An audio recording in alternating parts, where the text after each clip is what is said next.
Last class we were trying to see the historical development, and through that lens we tried to see the economic and the social basis for the existence of the relationship. Economic, of course, accumulation of capital. A social basis from the labor aspect, free person that can enter freely into a contract. That was not the case earlier, meaning we had master-servant relationship, master-slave relationship. We had landlord tenant relationship, where the slave was no more than a conditionally protected property of the master. He cannot contract freely, he cannot move freely. If she escapes, the master is entitled to bring back whatever. Actually, as late as as late as 19th century, the mode of relationship was almost with that framework. So, you belong to this class? Yes? An interesting case in the United States history. The good thing of the United States is that they are not ashamed of their history. They recorded it to remember it so that they wouldn't repeat it. It was in 19th century, exactly 1857. Drought Scott versus Dred Scott versus Sandland.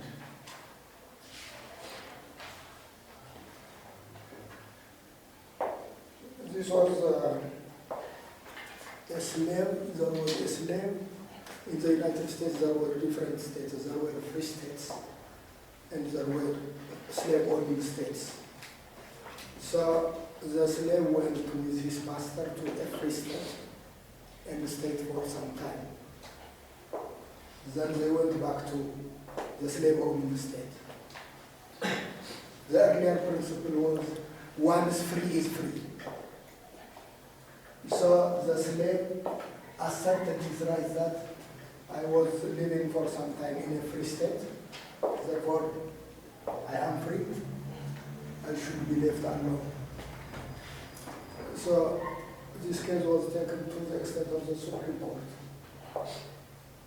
And the holding of the Supreme Court at that time is that the Constitution does not consider slaves to be U.S. citizens. Rather, they are conditionally protected property of their masters. This was the holding of the court as late as the middle half of the 19th century. So with master-slave relationship, a slave is a conditionally protected property of the master. That was the mode of the relationship. So in that relationship, you may not have a full-fledged of employer-employee relationship. Of course, in those free states, that may be the case, but in those slave-owning states, you don't have that. With landlord-tenant relationship, of course, the main mode of relationship is attachment with land. So the tenant is attached with land.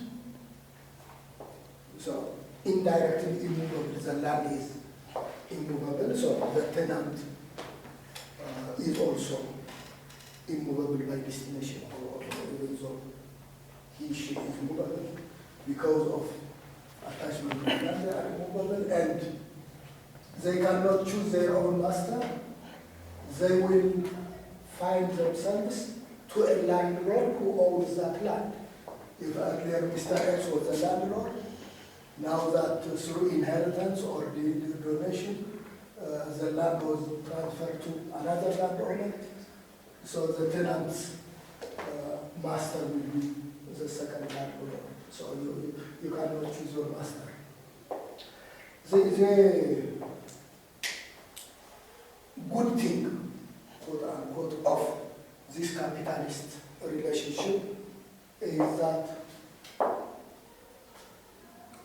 the laborer can move freely, the laborer can choose his master freely. Of course, at the risk of starvation anyway. There is limitation, of course, and economic limitation, but they have that. So this is generally what we had. And earlier, of course, private, it was considered purely private relationship. Then relationship of national interest. Then it was upgraded to relationship of an international interest with the coming into effect of the ILO. So this was generally what we said. We are brief in our approach, so because we are not very much interested in history. We would like to see history, to see where we begin, so that we will appreciate where we are, one way or the other. It is to that extent that we are very much interested in history. And again, of course, this is 100, 200, 300 years of social development, so we cannot narrate at length on this issue. We will simply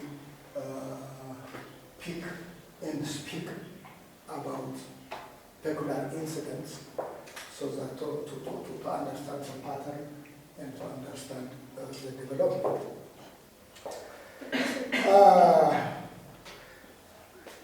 The civil service aspect, actually, that history is not very much as impressive as the labor relation, because civil service was rather a privilege. When people assumed civil service, it was considered as a special status, unlike laborer, who is an accumulation of social users. Civil servants were people closer to the nobility, closer to the upper class of society. Sometimes it is obtained on hereditary lines, blue blood. At other times, even if you are not from that, having church education or religious education or whatever, maybe the entry point toward the civil service, because in earlier times there was very much an association between state and religion. In our case, the Orthodox religion was very much associated with the state until the downfall of the emperor. The constitution was very clear on this. State religion, the Orthodox Church was very much associated with that. In other countries, other religions could be on the pipeline. So we are not to narrate the civil service development in depth with that of the labor relationship, because it doesn't have a lot of challenges anyway. With respect to labor law development in Ethiopia, of course, from if it is basically capital labor relation, in terms of capital, Ethiopia is very weak. So the labor relation obviously is very weak because we don't have as such an appreciable capital accumulation. Leave alone in earlier times, even in the present time, we don't have the luxury of having that accumulation. But anyway, it doesn't mean that we don't have that relationship, even though our society is much of agrarian and rural. Element of capitalism had begun to grow up, at least since the beginning of the 19th century, beginning of the 20th century, sorry.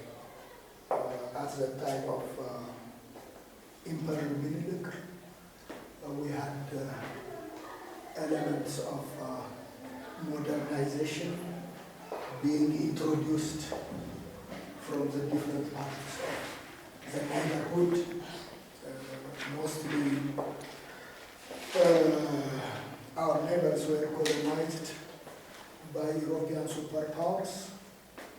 We had Italy from the north, colonizing Eritrea, Djibouti from the east, France, sorry, colonizing Djibouti. We had English, British from the west, and again from the south, again British through Kenya. We had also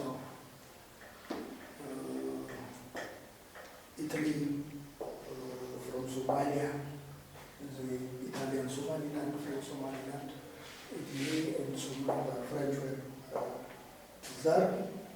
So France, Italy, British, major superpowers at the time were our neighbors geographically.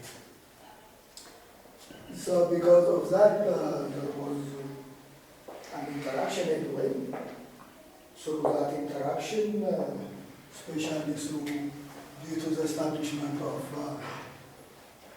the Franco-Ethiopian railroad at that time, Ethio-Djibouti Railroad, the present Ethio-Djibouti Railroad, formerly it was Franco-Ethiopian Railroad, emanating from Djibouti, arriving at least this belt, the Djibouti-Addis Ababa belt, was the first area where, in areas adjacent to the railway, there were a sort of urban development. There were also agricultural plantations here and there, in Lanka, in the west, and the central lowlands. We had that kind of elements. With these elements of capitalism, there were people detached from agriculture coming to the urban areas to sell their labor. So this was the first element, so to say, if we are going to see it from its origin. But the situation actually, some writers tend to argue that labor law development in Ethiopia is very low and slow, even up to now. They try to come up with not only the economic aspect, but also the attitudinal aspect, the cultural aspect, the religious aspect, have their role to contribute to this adverse effect.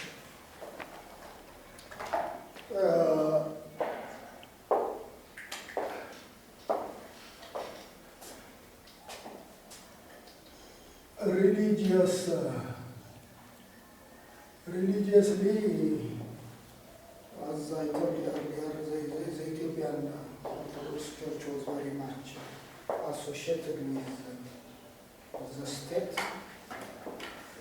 So the attitude of that religion was very much important. Religiously, we have a lot of holidays anyway. Holidays to mean non-working days. Not only they are not days of production, they are days of consumption. That aggravates the problem. So with a lot of holidays by definition becoming non-working days, our attitude toward this work is not impressive, so to say the least, to be on the diplomatic side.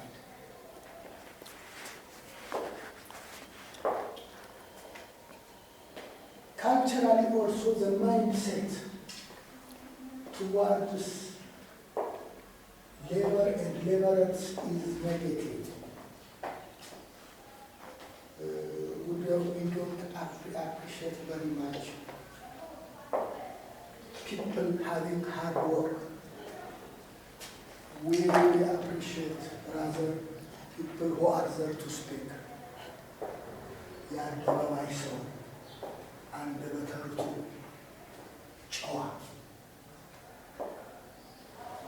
the other side, the laborer, Buddha, Katkach, Mechanya Nakash, Katanagadash, Afargafi, Amadafash, etc. So we have derogatory words to people who are there to produce. We are very much appreciating position to people who are very much detached from the productive sector. That attitude actually, to greater or lesser extent, continues up to now. Therefore, the cultural aspect has also, the economy we don't have capital, so economic advance. Religion, it doesn't very much appreciate work. Then the culture is also there, having its own adverse effect on that.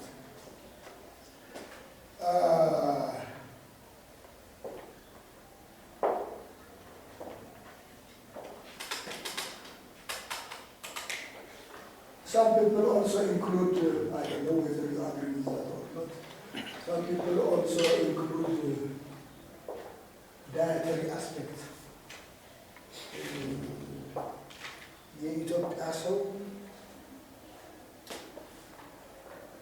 ከወደ ውሃው ነው እንጂ ከወደ ምግቡ አይደለም ይባላል። ምግብ ብዙ አይበላም፣ ወደ መጠጥ ያዘነብላል ይባላል። ካልተመገብክ ጠንካራ አትሆንም ነው አፕሮቹ። ሰውም ሲጋብዝ አንዳንድ እንድበል ነው የሚባለው፣ እንጠጣ ነው እንጂ ምሳል ጋብዝ እራት ጋብዝ የዘመኑ ነው እንጂ አልነበረም።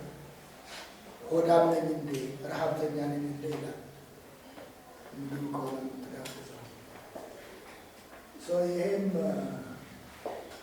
አቲቲዩድ የራሱ ኢምፓክት አለው ይባላል። to what extent its negative impact is, but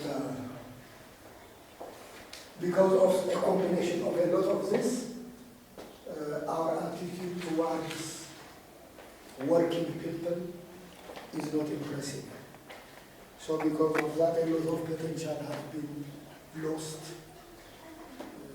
ብዙ የኢሌክትሮኒክ ሰዎች፣ ብዙ የፈጠራ ሰዎች አንጥረኞች እየተባሉ ከማህበረሰቡ እየተገለሉ ሸማኔ እየተባሉ እየተገፉ it has had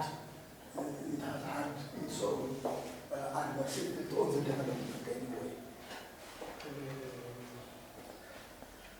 So because of that,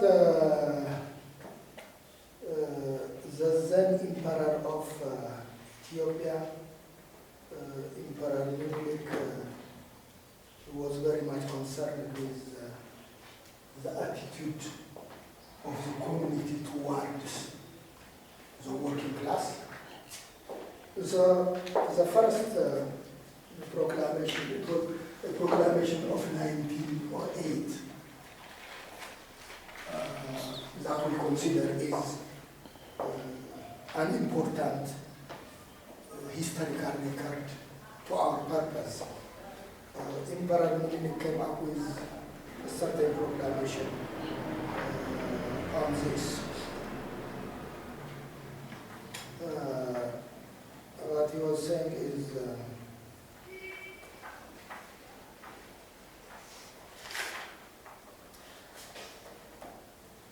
let those who insult the worker on account of his labor cease to do so. You, by your insults and insinuations, are about to leave my country without artisans who can even make the plow. Hereafter, any one of you who insulted these people is insulting me personally. በአማርኛው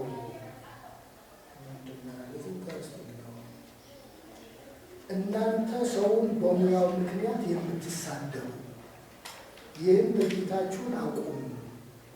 እንዲህ እያደረጋችሁ አገሬን ያለማረሻ ሰሪ ልታስቀሯት ነው። ከእንግዲህ ወዲህ እነዚህን ሰዎች የምትሳደቡ እኔን በግል እንደሰደባችሁ እቆጥረዋለሁ ብለው ያወጁት። So this is important.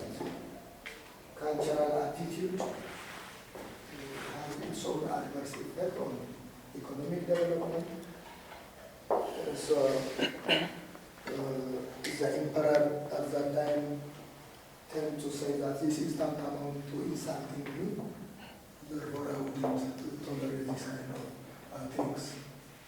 So you could understand what insulting the king means, the emperor means. So that was the first official position that tend to encourage working people to make them productive to society. But anyway, it's a good attempt. At least it's a good official policy that encourages people to work, we may say. But so long as that attitude is deep-rooted, this kind of legislation, unless accompanied by a sort of cultural revolution, wouldn't produce meaningful, measurable gain. So even until now, this was declared in 1908. Now we are 2020, so almost 100 plus years. The mentality is, of course, it may be to a lesser extent because of modernization and innovation, quote unquote, but the tendency is still there. Anyway, it's a good attempt. We may say attempt number one, so long as the record history is concerned. There are, I think, at least narrations that Emperor Tedros had also a good attitude towards working people. I don't know if we go back that far, there may be other incidents also. But since we are trying to see the modern history, this is number one. But until such time, until 1942, in Ethiopian legal system, slavery was abolished, legally abolished in 1942. There was a slavery abolishment declaration. This parade is actually after the Italian occupation was done away with. So until this, slavery was a legally recognized mode of production.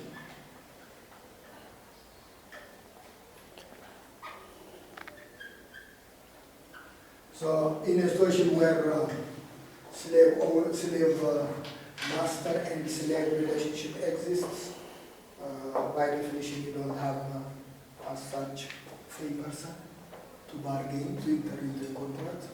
So this is again a drawback to employer-employee relationship. Of course, there was an attempt by Emperor Haile Selassie while he was a prince. It was, I think, in 1931.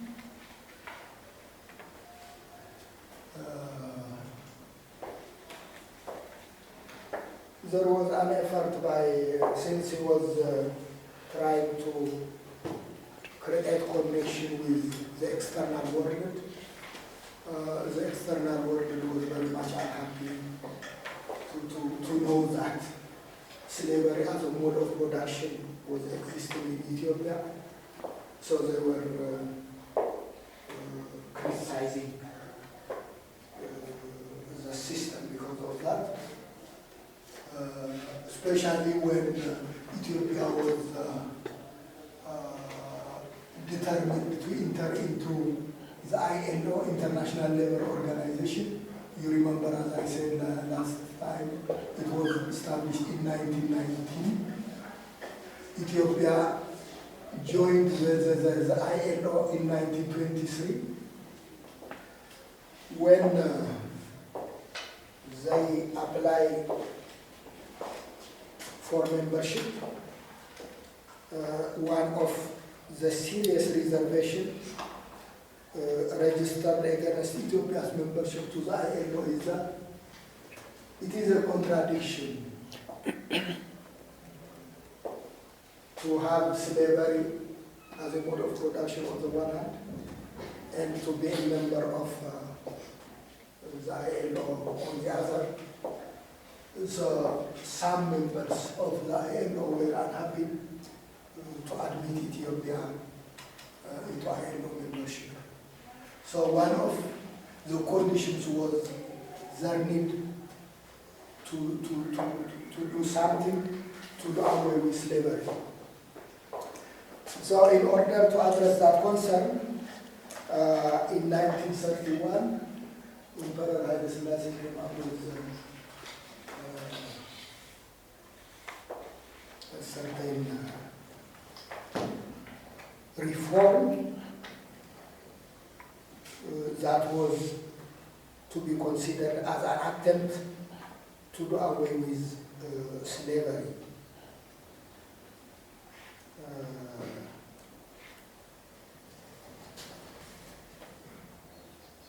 The provision in that proclamation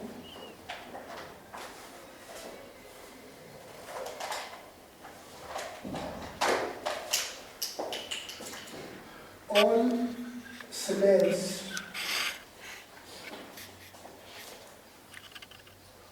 who wished to be free could become free by asserting their freedom before a judge.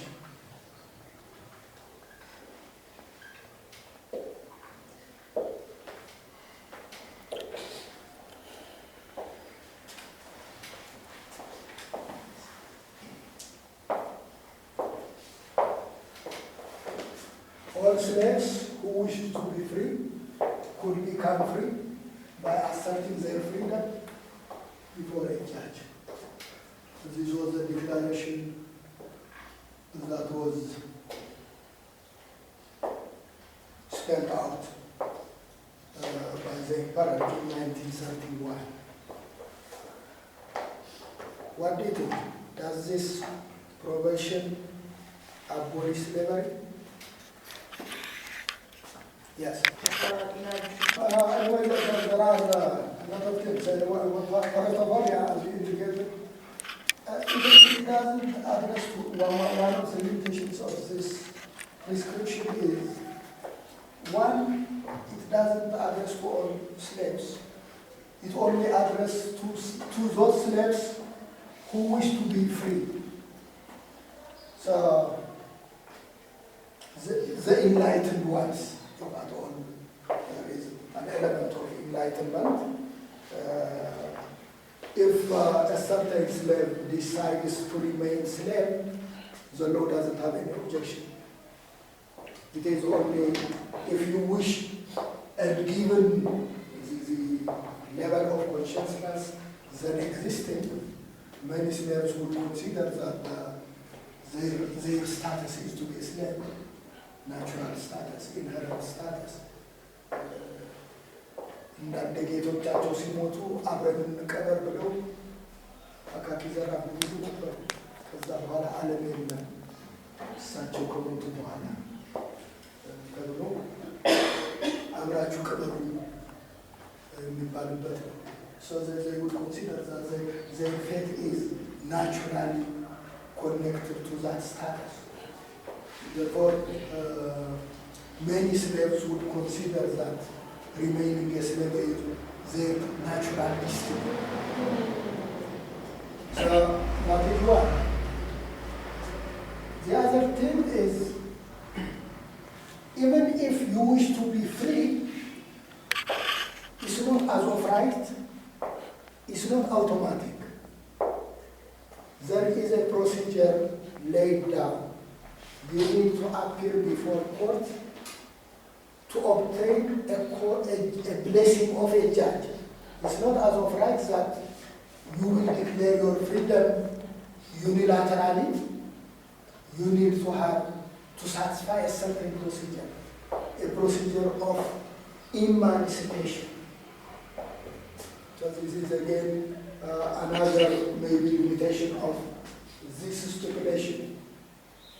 Then of course, okay, even if you decide to satisfy that procedure, would the judge be accessible as you wish? Is again another limitation. As indicated, maybe the judges are themselves slave owners, therefore they may not be impartial. And a lot of limitations will be involved to them. So anyway, again, with all its limitations, this is again to be considered as attempt number 2, maybe, towards emancipation. We shouldn't forget that 1931 is a time when Emperor Haile Selassie was coming to the throne. He didn't very much manage the palace. So in a situation where he didn't well manage the palace, it may not be politically advisable to offend the nobility anyway. Maybe of the people around him are slave owners. If he come up with a very revolutionary type of proclamation, he may find himself in antagonistic position with the people around him. He may lose the power unexpectedly. So, whichever the reason anyway, in order to satisfy the international community, he tries to come up with a certain stipulation. in order not to offend the people around him, the stipulation appears to be an ambivalence. You see the ambivalence. To appease the international community on the one hand, because they are raising serious issues against the system. Then again, not to offend the core ruling class. They came up with this kind of formulation. Anyway, with its limitation, that could be considered as exercise number 2 during Imperial Haile Selassie. With that, the Italian occupation came sometime in the mid-20th century. With the Italian occupation, garrison towns were being established, urbanization,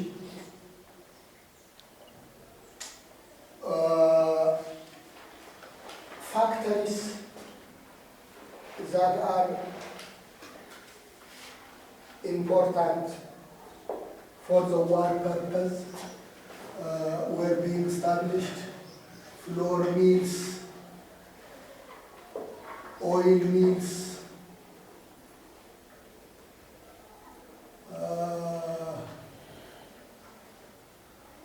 textile factories, food and beverage industries, with occupying power, factories that are relevant and very much essential to their exercise were being established here and there. Earlier, of course, there were cotton plantation here and there, of course, beginning from the time of Imperial Republic, that is, they are there in their place. The Ethio-Djibouti Railroad is not. So this is an additional factor, economic factor, for the introduction of modernization in Ethiopia. So with this, the existence of garrison towns, the establishment of factories began to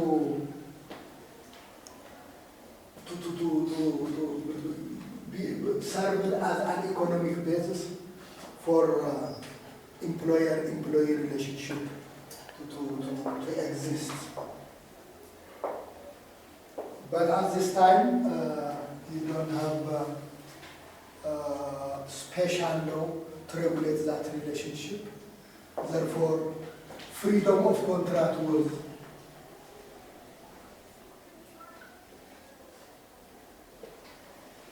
the principle. So with freedom of contract, they are there to bargain, to determine the benefit, to determine the length, to determine the working hours, and whenever basically the employer decides to terminate the engagement, he was at liberty, she was at liberty to terminate. So this was what we had. Now, after the Italian occupation was done away with, it was in 1941 that it was done away with. ጣሊያን በያዘ ጊዜ ባሮች ነፃ ናችሁ ብሎ አውጆ ነበር።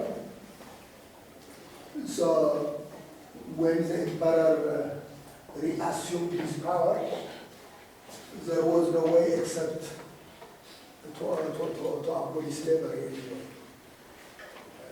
ብዙ ተበታትነዋል። ሰው ነፃነት መጥቷል።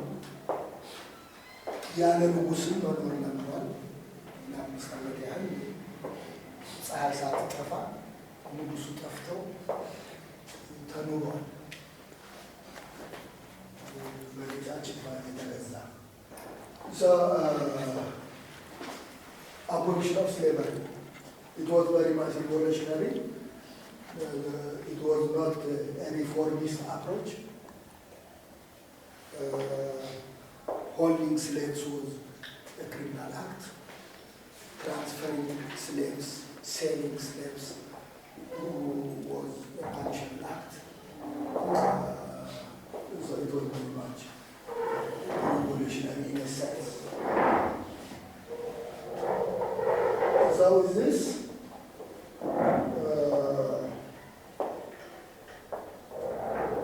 the principle that this was an important breakthrough in order to have a free man that can freely bargain for his or her service. So that is a very important movement, so to say.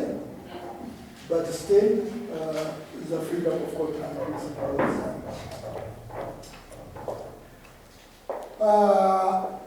it was sometime in 1960 with the adoption of the Civil Code that elements that are important to labor relations were introduced. The 1960s is a very important period in Ethiopian history, especially, of course, in economy also. It was very important. We should leave it to the economists because there were 5 years plan introduced at those times. But in terms of legal reform, 1960s, actually beginning from 1957 up to 1965, legally it was a period of codification.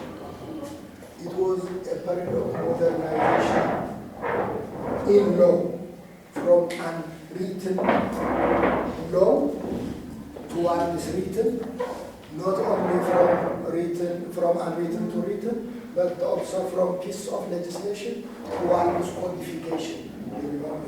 By now you know what the difference between code and piece of legislation. The code is a comprehensive regulation that tries to regulate possible relationships in a certain sector, whereas a piece of legislation regulates only an aspect of the relationship. So, period of codification,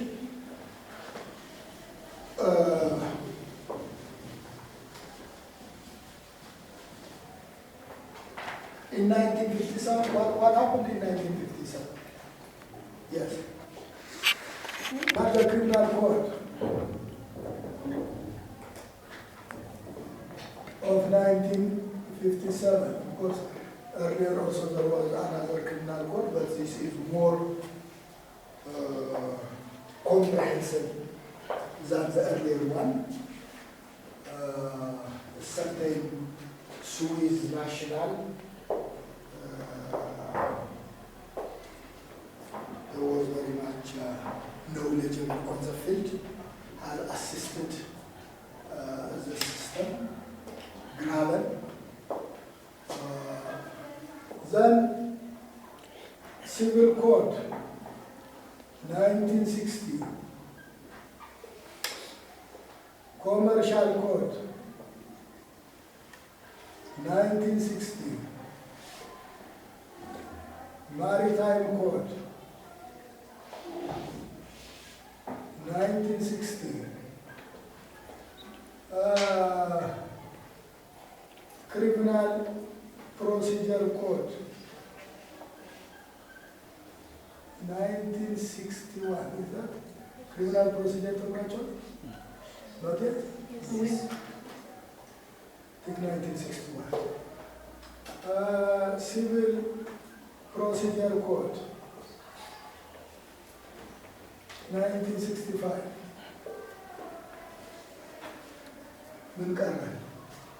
So the criminal aspect, comprehensively regulated, the civil aspect, comprehensively regulated, the commercial aspect, comprehensively regulated, the maritime aspect, we had courts actually earlier at that time. So the maritime aspect was also comprehensively regulated. Not only the substantive part of the law, but also the procedure, the mode of implementing it was also comprehensively regulated.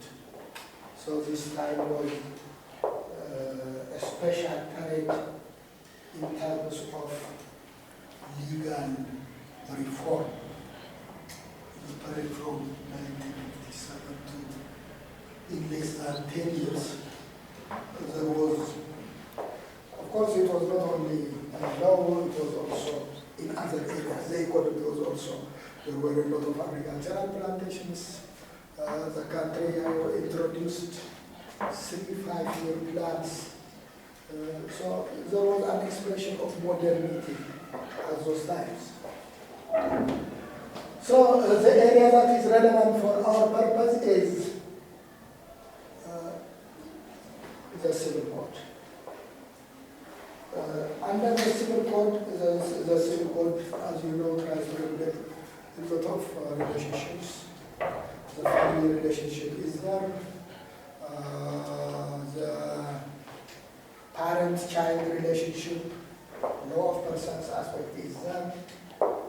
Succession, law of property, extra-contractual liability, special contracts like contract of sale and purchase, a lot of social relations, civil relations have been regulated by the civil code. So, as an aspect of that regulation, we have what we call Title 16.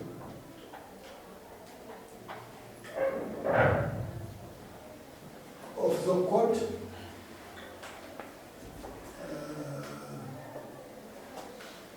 contract to provide service.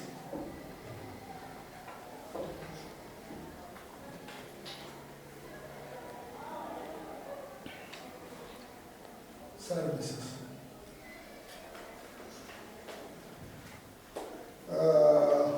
I think it begins from 2520 up to 2630, 26 or 3 or 6 or 4 anyway. These all provisions are meant to regulate employer-employee relationship. So for the first time,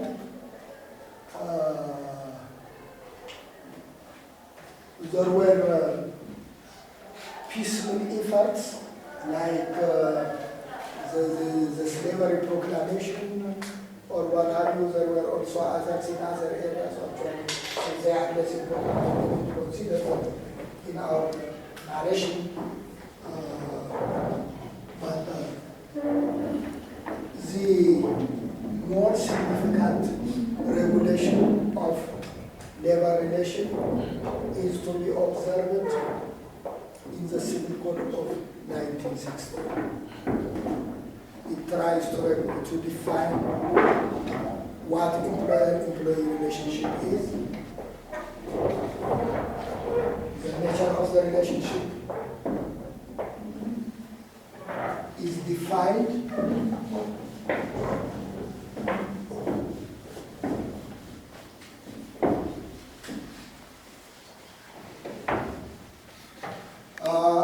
not only the nature of the relationship, there are also protections provided by the Civil Code to the weaker party in the transaction. As we said earlier, freedom of contract among unequal equals perpetuates inequality. So in order to rectify that unfavorable outcome, the Civil Code tried to give protection in certain aspects. For the first time in Ethiopian history, labor history, the Civil Code came up with a provision on no termination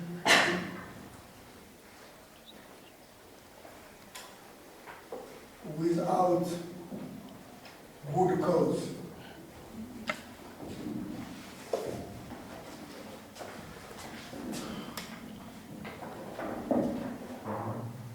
What cause is good? To what extent? Is it good to warrant termination? It is going to be determined on case by case. Anyway, the employer will decide, but it is subject to revision. If the court arrives at a conclusion that that cause doesn't warrant termination, the termination will be considered unlawful.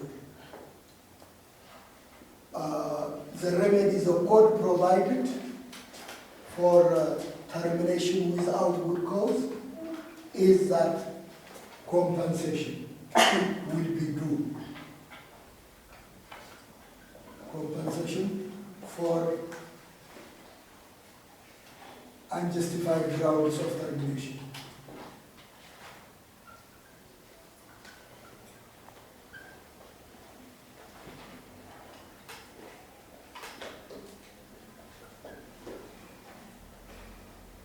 Not only that, you cannot terminate at your own pleasure. Employment at will no longer exists as a principle. With the coming into effect of the Civil Code tended to restrict the prerogative of the employer for the benefit of the weaker party in the transaction. So it came up with this principle: no termination without good cause, no termination of a contract of employment without good cause. That is what we mean. What happens if termination without good cause occurs? Will you reinstate the employee to his earlier engagement? Or what? Yes?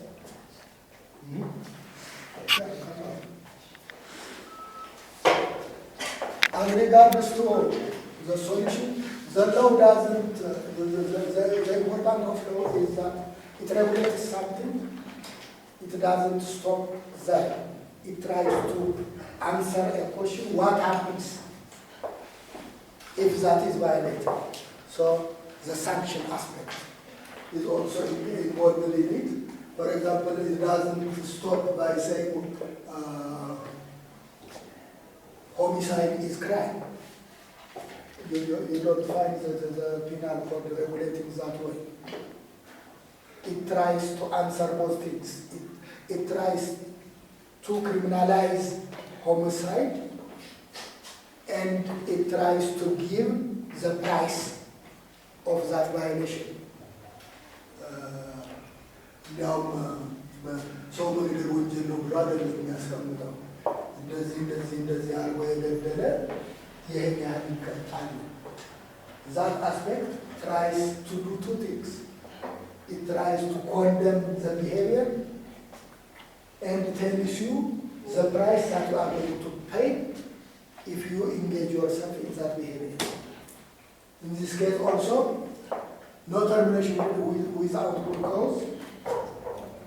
But again, what happens if without good cause termination occurs? Compensation. The amount of compensation is also spelled in the Civil Code. Liquidated amount of compensation.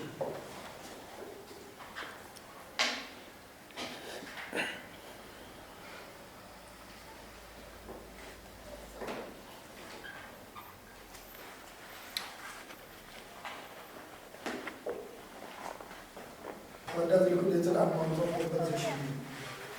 What is unliquidated amount?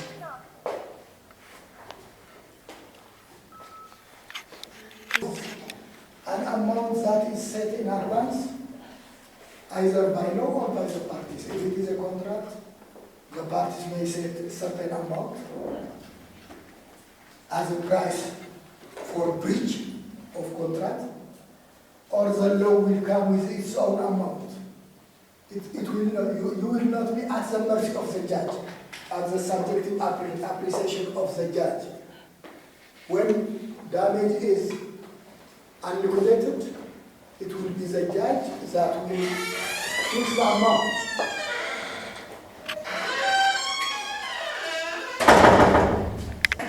The law didn't leave the price for unjustified termination to the subjective appreciation of the law, of the judge.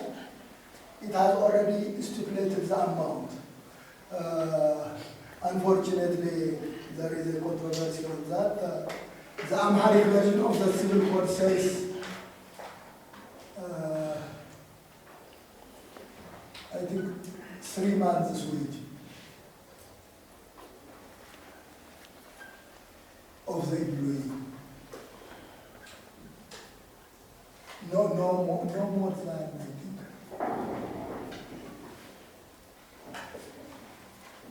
I don't know, that will be for you to see. The English version says no more than 6 months wage.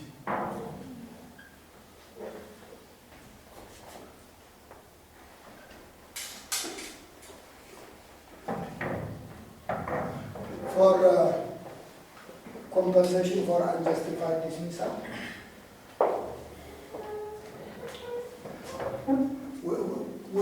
which do you think prevails? Yes? Well, since the court is working in Amharic, obviously the judge is going to consult the Amharic version. That is what we had. Up to now, the civil court ካወቁም በኋላ አላረጉትምና እንደዛ ብሎ ነው ያለው እስካሁን።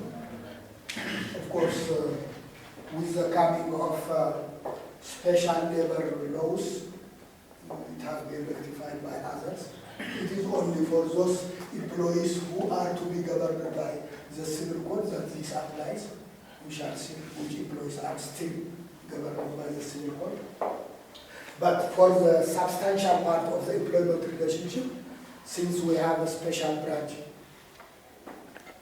a specialized legislation, that is the labor proclamation, we don't have a problem on that. But for those አንዳንድ ክርክር ይነሳል። አንዳንዶቹ ፕሪቬይሊንግ ቨርዥን አማሪክ ነው፣ አማርኛው የሚሰራ ሌጅስሌተሩ በአማርኛ የጻፈው ነው ትክክለኛው ተብሎ ይወሰዳል ይላሉ። አንዳንዶች ደግሞ አይ ዊከር ፓርቲ ፕሮቴክሽን ቤኔፊሻል ተርምስ ቱ ዘ ኤምፕሎይ መውሰድ ይኖርብናል የሚል ክርክርም ይመጣል። ብዙ ተቀባይነት አላገኙም እንጂ anyway, the practice is there. Now the point is, one of the introductions of the civil code is that it tries to avoid the principle of employment at will. That was prevailing in freedom of contract.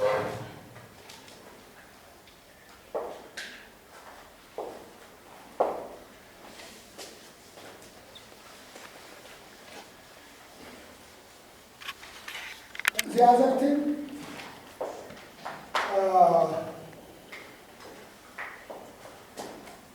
safety working condition, safety and healthy.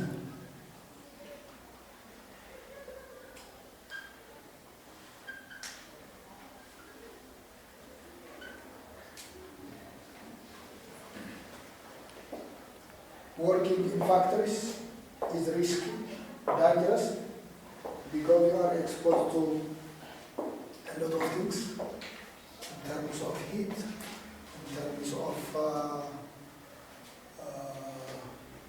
reflection, in terms of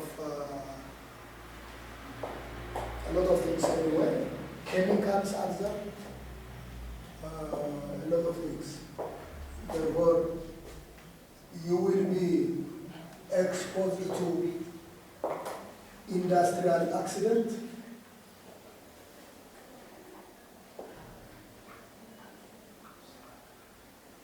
or occupational disease.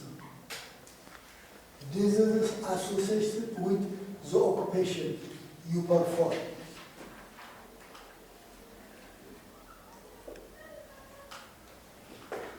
It is not only accident, injury. Through prolonged work in that status, you may be exposed to a certain disease. Like you may be asthmatic, you may be affected by other problems. So for that, the Civil Code has come up with certain stipulations.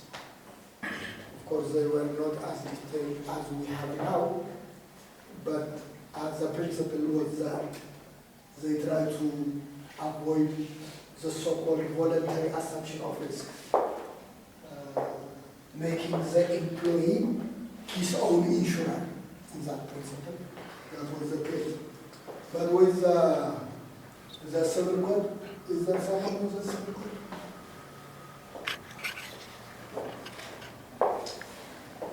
Performance of services.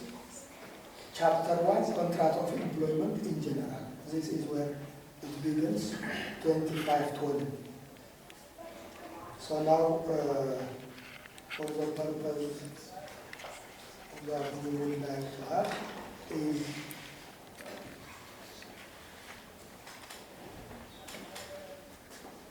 safety precaution to be taken by the employer, 2548. The employer shall take such measures as are required by the special circumstance of the work, vulnerability, exposure to risk. It's not to all works that the employer will be required, depending on the vulnerability of the work, to safeguard the life, physical integrity, health, and moral standing of the employee. For that, he shall in particular arrange the premises and keep up the equipment in the undertaking with the object in view, with the object of avoiding risk that means, in accordance with the general practice and the technical requirements. So there are a lot of things. Professional disease, accident arising from work, so the accident aspect is regulated. The professional disease, the occupational disease aspect is also regulated. The detail is for you to read. So the second important introduction, achievement of the Civil Code in terms of social welfare to the employees is again the safety and his working condition. Employer is obligated to provide safety equipment.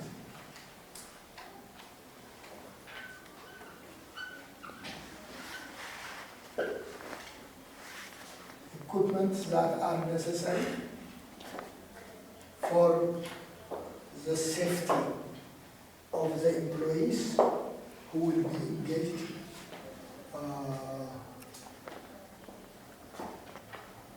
in the workplace. Not only providing safety equipment, even if after service, providing safety equipment, the employee sustains injury, compensation for employment injury.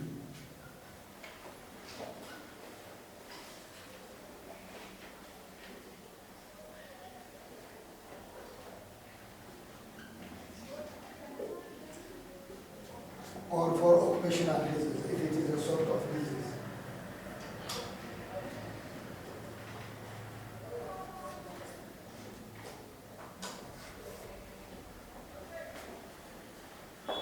Both at the level of prevention and at the level of remedy is being regulated by the civil code.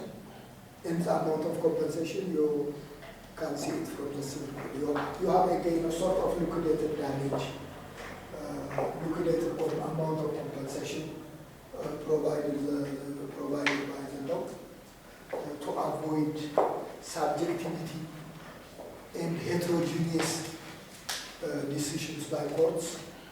The law tries to come up with liquidation by basing itself with on the wage the employee was receiving at the time of the accident or at the time of the injury. So this is again another achievement.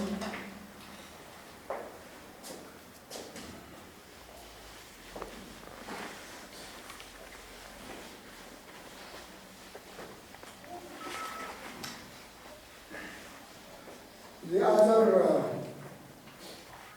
introduction of the civil code, paid leaves.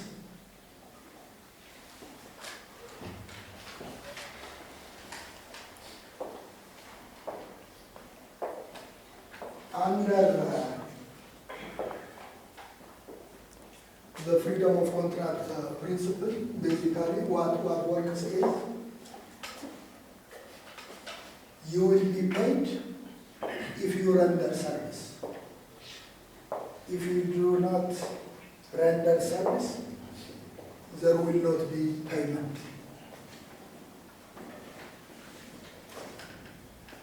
The reason for not rendering service could be a lot of reasons. It could be sickness, it could be maternity, it could be the death of a certain close relative, or whatever.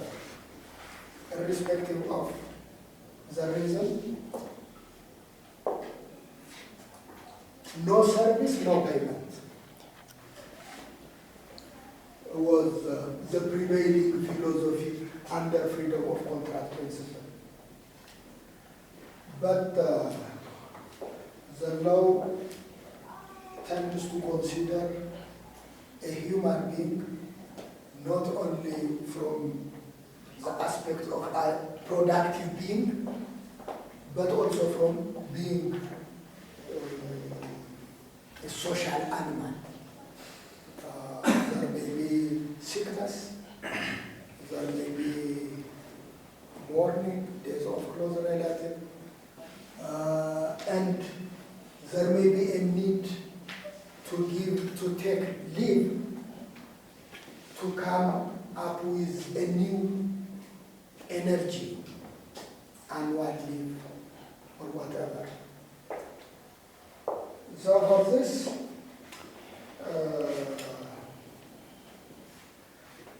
the civil code, it was the civil code for the first time came up with annual leave,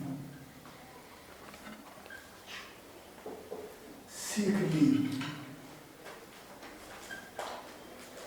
maternity leave.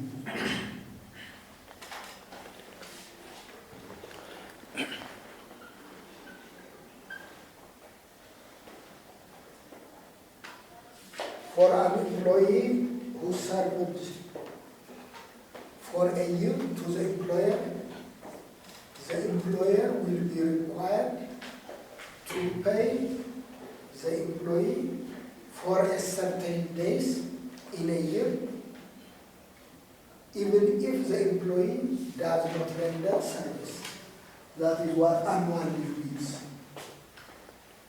So the employee will be paid, but he will not be required and expected to render service at that time.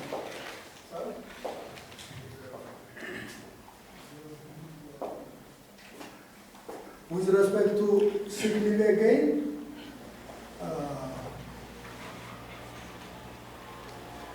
as a human being, sickness is a possibility. Therefore, if the individual was Of course, if the sickness is associated with the occupation, it will be managed under occupational disease. Don't confuse this aspect. This sickness is a sickness that has no direct connection with the job. So to say, natural sickness, if you would like to call it, I don't know, for purpose of convenience. Sickness that is not associated with the occupation. If the sickness is associated with the occupation, it will be a subject matter that will be regulated under healthy working condition. But now, the sickness I am dealing at this point is sickness that is not associated with the job, that is human.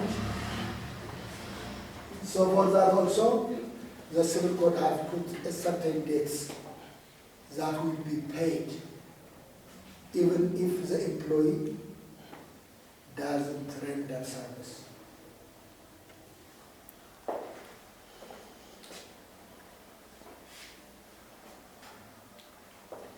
The same thing with this annual leave, sick leave are available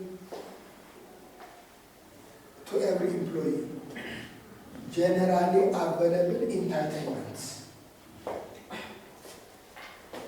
Of course, generally available to mean there is a condition. You need to be sick in order to get it. You need to serve at least 1 year in order to be entitled for annual leave. But so long as you satisfy that basic requirement, it is available to everybody. Maternity leave is sex-based availability. Even it's not available to every female actually. You should earn it. You should earn it. You must be a mother anyway in order to be entitled for a maternity leave. So first of all, males are not entitled under the Civil Code. We have no entitlement in the form of paternity leave. It's only available for mothers. We shall see what happens thereafter. Then even in this case, it's not available to every female employee. It's only female who delivered. That will be beneficiaries. But again, it's a good beginning in terms of social welfare. The law is trying to combine productive and reproductive responsibility. Being an employee is one, being a mother is again another thing that will special treatment. So at the time of the Civil Code, maternity leave was 1 month.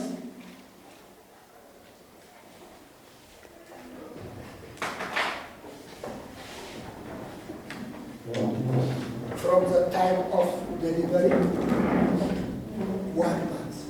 So post-natal.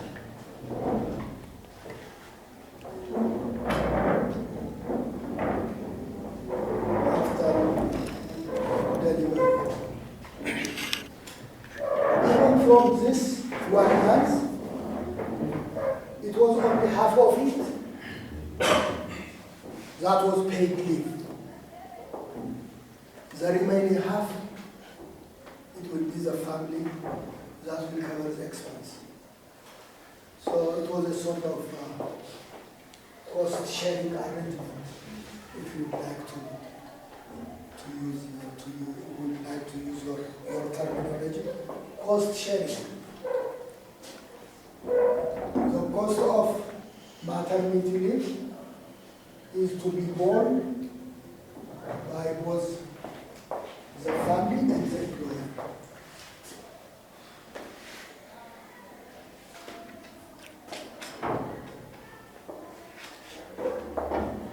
Of course, there may be arguments as to its length. would man 1 month be sufficient or not? 1. Should it be a cost-sharing arrangement or not? Is another thing that could be considered. Because when we see the present law, what is that? What's maternity leave? How long is that? How is it managed? Yes? Huh? 2 things. 1, it is divided on prenatal, postnatal arrangement. Prenatal to prior to delivery, 1 month.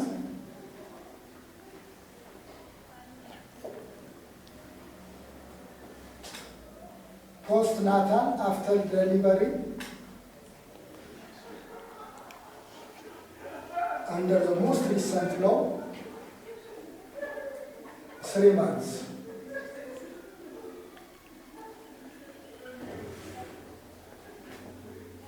So 4 months in aggregate. All of it paid by the employer, actually. So when you compare it with the situation where we are in, this entitlement of the civil code is very meager, but that could be a limitation. But this again may have its own drawback actually. It may backfire, that is the fear of many people. If the employer is aware that he is going to pay 4 months for unrendered service, would this adversely affect the employability of female employees? Is something that we need to consider. So the fear is that excessive protection may backfire. It's good, it may not even be sufficient. Actually, in other countries who would like to encourage fertility, they may give a maternity leave of the whole year. But that whole year, it will not be the employer that will pay. There is what they call maternity benefit that will be set aside from the government treasury for this purpose. Because the birth is not to the benefit of the employer actually. It's to the benefit of the family or to the benefit of the society at large. The employer may not have direct interest on the birth success of its employees. Is another thing. Therefore, we shall see its effect, but now it appears that it is generous. It goes as high as 4 months, without, of course, even at the time of pregnancy, a physician may prescribe rest to the pregnant woman. Upon that certification, she will also be entitled to additional leaves anyway, so long as it's certified by a physician. That's fine in terms of social welfare, in terms of reproductive responsibility, that would be fine, but we will have it has another drawback, that is something open for research. Anyway, at the time of the civil code, it was limited to 1 month, and even that 1 month, it is only 15 days of it that will be paid by the employer. If the woman decides to stay for 1 month, it will be at the risk of not obtaining the pay of the remaining 15 days. If she can afford, she can stay there, the leave is there. if she cannot afford, she is going to report for job after the expiry of the 15 days. It depends on the economic strength of that woman. Actually, under the civil service, the leave is more or less similar. 1 month prenatal, 3 months postnatal. The only minor difference between the two is between the labor regime and the civil service regime is that if the 1 month prenatal leave is not consumed, for example, if she gave birth after 15 days of prenatal leave, the remaining 15 days will be transferred to the postnatal. Under the labor arrangement, we don't have that. There is no principle of aggregation. If after 15 days she gave birth, automatically the postnatal leave will begin. The remaining 15 days prenatal leave will expire without being utilized. That is the only difference they have. But under the government sector, the civil service, predominantly the government is the employer. The government is the employer means it will be the state that will finally incur the expense.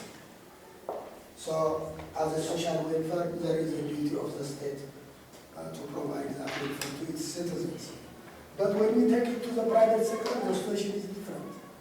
The labor regime is a private sector, profit maximizing scheme.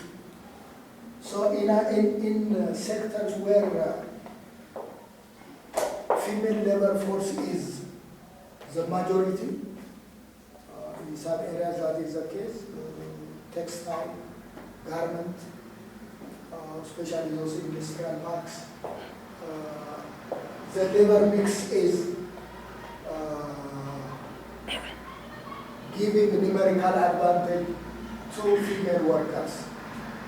So if we extend the benefit annually, it may tend to adversely affect the employability of female workers. So we need to try to strike a balance. We should not be overtaken by a certain objective exclusively and solely. What if it will need harm from another dimension need to be considered?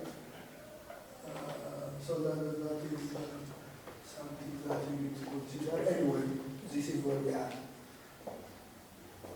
So these all introductions of the civil code,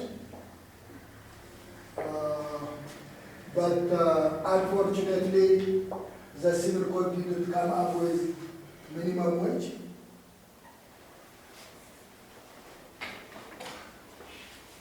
The civil code didn't come up with maximum working hours.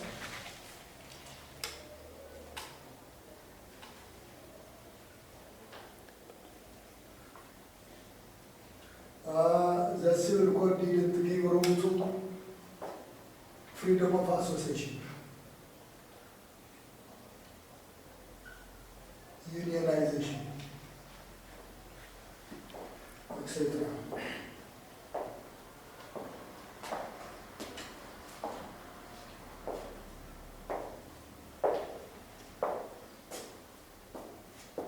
So from a certain perspective, we may say that the intervention of the civil code is well and good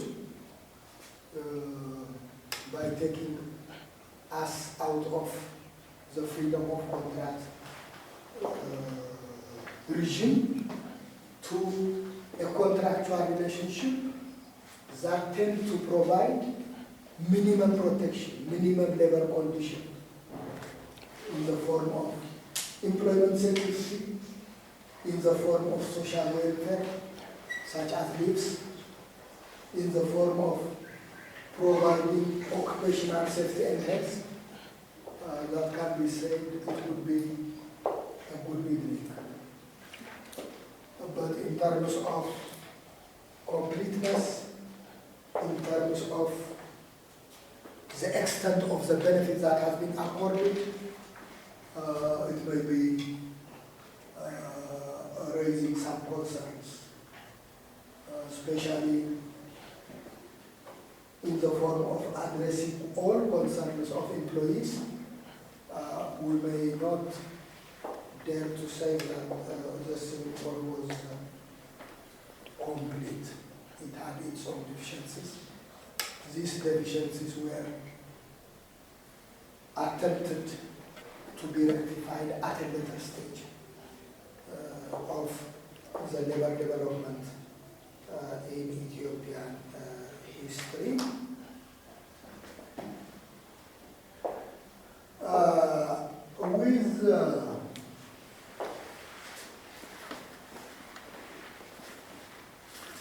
With this, I think it was almost 3 years after the adoption of the Civil Code,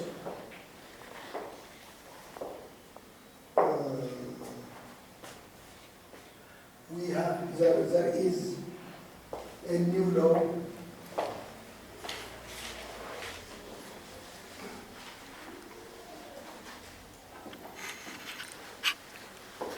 was introduced. Labor Proclamation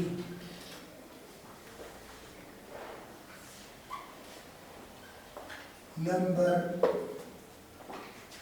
210 of 1963.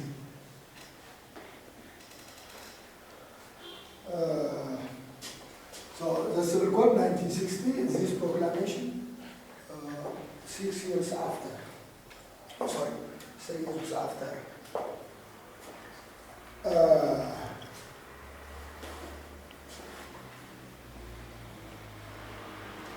In fact, historically, this labor proclamation was adopted in the form of decree rather than in the form of proclamation. It was adopted as a decree. I don't remember the exact number. What was the difference between proclamation and decree at the time of the emperor? When you are studying legal history, how?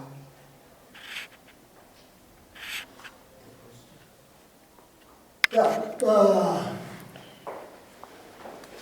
under the time of in the time of the emperor, there was a two-chamber parliament, chamber of deputies and senate. There was also the emperor somewhere here. These two houses, these two chambers, were in session beginning from November something, when the compass was in America, until Sene Salasa in Ethiopian calendar.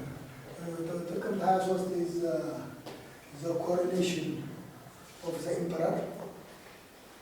የዘውድ በዓል ከዘውድ በዓል ጀምሮ እስከ ሰኔ 30 የዓመቱ ማለት ነው። መስከረም ስለሚጀምር ዓመቱ እስከ ሰኔ 30 ድረስ the two chambers are in session legally. So from ሰኔ 30 the whole ሐምሌ ነሐሴ መስከረም and of course until sometime the final week of Tikrit, the parliament is not in session. The chambers are not in session.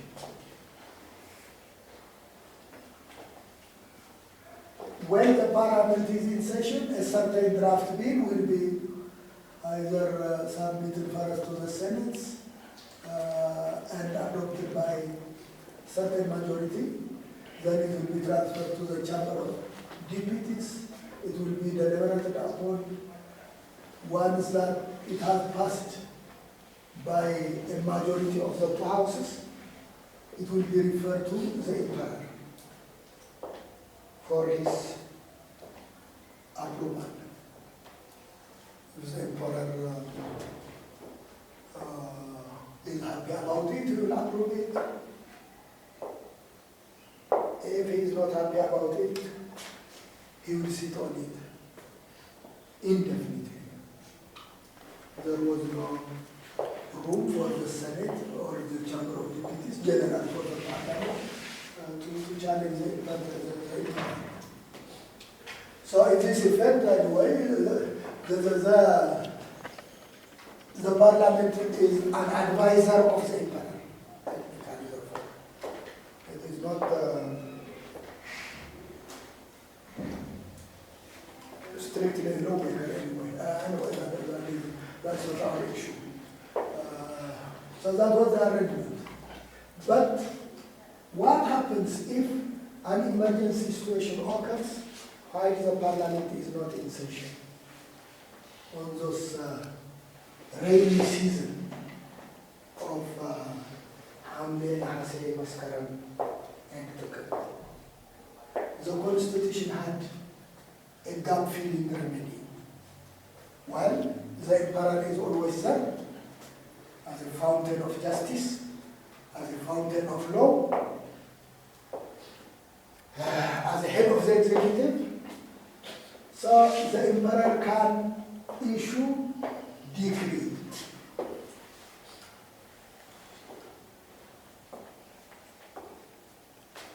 And the decree was meant to be submitted to the Parliament when the Parliament reconvenes. And if the Parliament, for whatever crazy reason, rejects the decree, it will be done away with. But there was no case where that occurred in the history of the Parliament, because at least the Senate is nominated by the Emperor. At least from the side of the Senate, there will be anyway support, one way or the other, even the other houses also, at the mercy of the Emperor, in some respects. But in this case, the decree was submitted to both chambers. Next year, the time when they begin their first session. So they accepted the decree. If the Parliament accepted the decree, it will be transformed into a proclamation. So that is the difference between decree. Decree is a unilateral instrument of the Emperor, and not a unilateral instrument to be issued at his pleasure. It is only at the time when the Parliament is not in session that the Emperor can commissionally issue a decree. And the decree is not to continue as a decree forever. It needs to be, its fate needs to be decided. Either it should be upgraded into a proclamation with parliamentary approval, or it should be done away with. Fortunately, actually, many decrees, almost all decrees, were obtaining the approval of the Parliament at the time. So this level proclamation was issued in the form of decree. But the issue was, what was the emergency situation? I mean, wouldn't this document